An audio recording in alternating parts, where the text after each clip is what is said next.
So my name is Led Cipher. I'm from the Assembly Majority Office. I'm here to talk to you today about the incident on June 1st, 2024 at Gloucester Township Day. And we'd love to hear what happened that day from your perspective. Good to be with you, Len. I'd be glad to tell you. So my name is David Harkins. I am the Chief of Police for the Gloucester Township Police Department. Speaking about this incident, why this legislation is so necessary, back on June 1st, 2024, we had our annual Gloucester Township Day, which is a festive, enjoyable day that has taken place for over 40 years.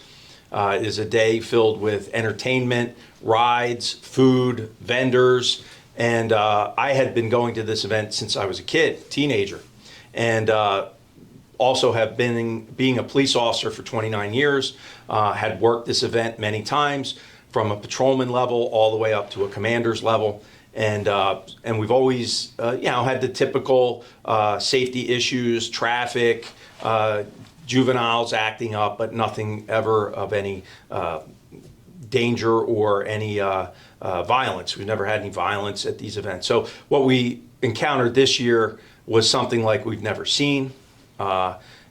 In the evening when the sun started to go down, just prior to we had a drone show scheduled, we saw a large influx of people getting dropped off, young adults and juveniles, dropped off on a specific side street next to where the event was taking place. Officers quickly noticed it was a warm summer-like evening. They were dressed, many of them, in dark clothing, black clothing, with hoods on to what we believe later to conceal their identity. This is amongst a large crowd of people, families, mostly families with their kids, there to enjoy the night, enjoy the entertainment, enjoy the event, go on rides. But this crowd congregated in one area near our basketball court area, which had been an area turned over for food vendors. And the fight started immediately, and we had a large contingent of officers already assigned, as we always do for public safety. We had a command post established already, as we would normally do. But this started to quickly overwhelm the officers because the crowds were gathering into the hundreds of these rowdy young people, juveniles, young adults, and they were extremely disrespectful to the officers. They were not there to enjoy the entertainment, enjoy the show. They were there to congregate and cause trouble. So we had to start the drone show early. The mayor and I met, and seeing that it was starting to get out of control, we put the drone show on, and immediately at the conclusion, we had to call additional officers, on-duty officers, and some mutual aid officers from surrounding police agencies, and to assist us. We made the decision to separate these juveniles and these troublemakers from the crowd as best we could and move them across into the lot of the shopping center, separating them from where the families were in the field.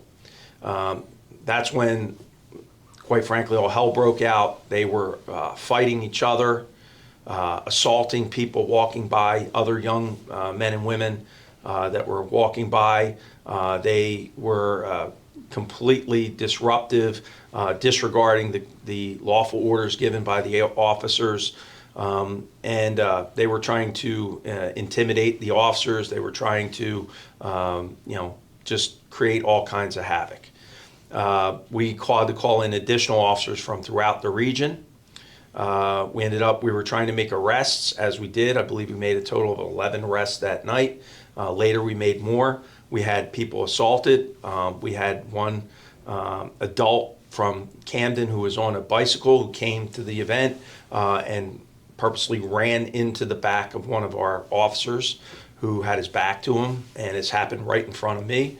And we were able to, it took about 2 hours for us to eventually bring the situation under control.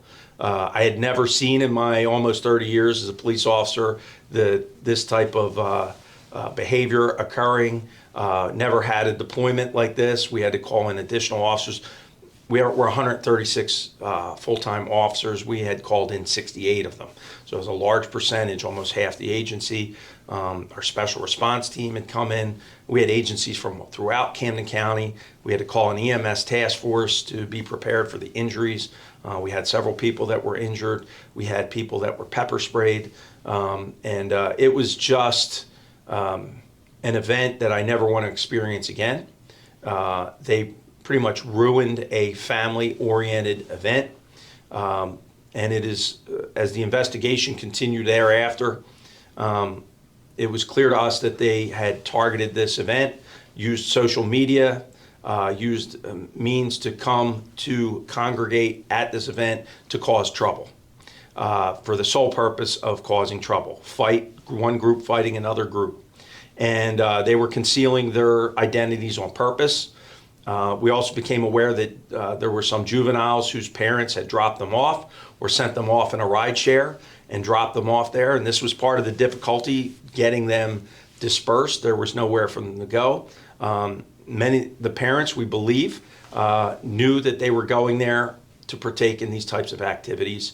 And so that's why under the actions that these kids were taking and these young adults were taking didn't fit the legal criteria of rioting, but certainly was above disorderly conduct.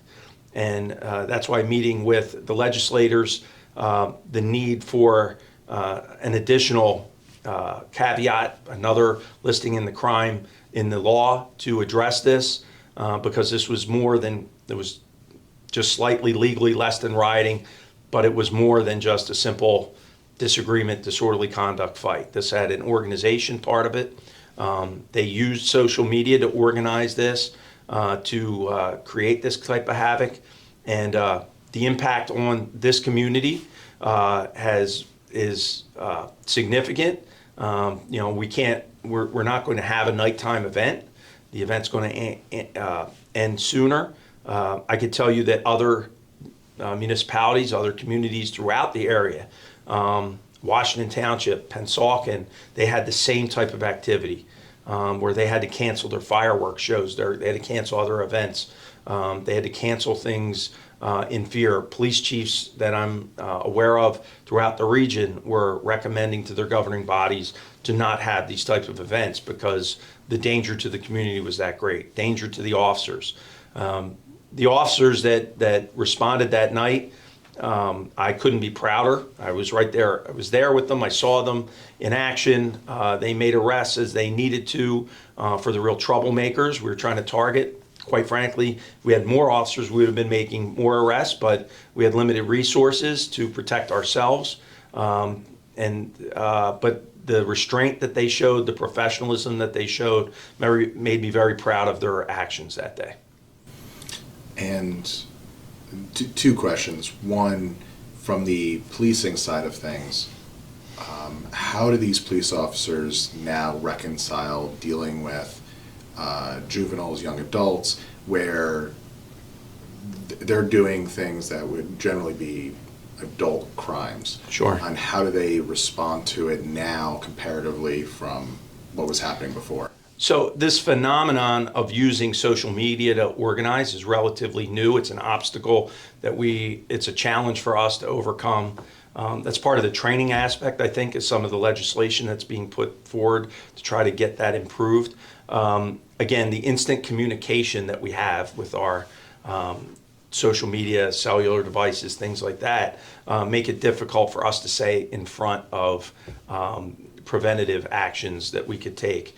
The way that these officers, again, this is new in that parental responsibility has to be brought into this conversation. Parents have to recognize where their children are going, where these juveniles are going, what they're doing, what their purpose is. If they're dressing up in black, dark clothing and covering their faces during 85 to 90 degree weather at night, they need to ask them what they're doing. I think we need to examine that and hold the parents responsible in some way.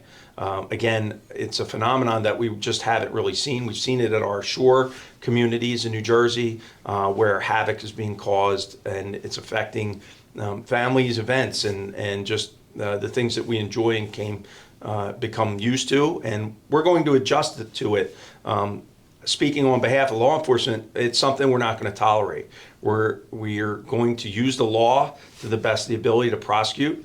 We're hopeful that this type of legislation sends a message that we're serious about this, that we're not going to tolerate it, and we appreciate the support that the legislators and the senator recognizes the need for this. I think that it's something that we can all relate to. We all want to enjoy our community events. We all want to go to the shore and not be impacted by violence. And we certainly don't want our police officers put in a position where they have to use force on juveniles or anyone that's acting in this disruptive way, risking injuries and whatnot. So again, it's an evolving means. That's part of the training aspect of some of the legislation that's been proposed, so that we can try to look at the very best practices to be able to handle these situations. And from a community response, whether it be immediately after the incident and now as we're going further and further away from it with this legislation, what has been the community's response to this event itself? So the community really came and supported us. We recognized very early in the event that many of these people were not from our community, that they came from outside to come to our event to cause this kind of trouble. And we've heard from the community that parents need to take a role in this. That the parents have to be held responsible, that they have to be responsible for their children, that there's a disgust that this long run event of Gloucester Township Day, which goes towards raising money for our kids for the scholarship committee. That's the primary function of the event, to raise funds to support that this is being ruined by people who just come to cause trouble. This family event that is been enjoyed by thousands of people throughout the years. It's a community coming together, and a bad element showed up, putting law enforcement in a very difficult situation. But the support that we've gotten from the community, again, that's what drives us to keep going on, and that's why we do what we do. That's part of the pride I have in being from Gloucester Township and this community and serving this community, and it's appreciated. We've received overwhelming support after the event, and also listen to the outrage of the member of the communities that they're being put in the position because of this kind of lawlessness. And finally, once this legislation passes, what do you hope that this will do for other towns around the state of New Jersey and potential incidents like this going forward? Well, I think if the legislation passes, it'll give us more teeth. It'll give us more, it's certainly bringing attention to the issue that this isn't going to be tolerated, that, that we as a society are going to stand up against this type of behavior. I think it certainly sends that type of message. I think it's a message that needs to be sent. Again, for most people, this legislation will never affect them. This is an overt action that they're taking to act this way, to have these laws affect them in that way. And we need our parents to be told you're going to be held responsible. And so I think the greatest hope that I have is that this legislation is going to send that message out, to change people's hearts and minds so that this type of activity never occurs again.